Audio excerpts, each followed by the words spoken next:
చెంగనూరు టౌన్లోని భగవతీ టెంపుల్ని మహాదేవ టెంపుల్ అని కూడా అంటారు.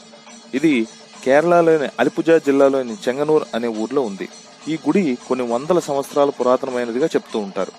దీని గర్భగుడి వృత్తాకారంలో ఉంటుంది, అంటే సర్క్యులర్ గా ఉంటుంది. ఇది పూర్తిగా చెక్కతో చేయబడింది. ఇక్కడ జరిగే పూజలు అలాగే గుడి నిర్మాణం చూస్తే తప్పకుండా ఎవరైనా ఆశ్చర్యపడవలసిందే.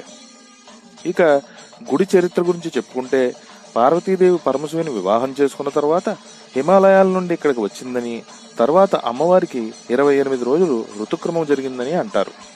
అలాగే అగస్త్య మహాముని పార్వతీ పరమేశ్వరుల దర్శనానికి వచ్చినప్పుడు 28 రోజుల తర్వాత అమ్మవారు దర్శనమిచ్చిందని చెప్తారు. గర్భగుడి చెక్కతో చేయడమే కాకుండా దానిపై అనేకమైన బొమ్మలు చెక్కబడి ఉన్నాయి. ఇవి రామాయణ మహాభారతంలోని కొన్ని సంఘటనలుగా చెప్తూ ఉంటారు. గుడి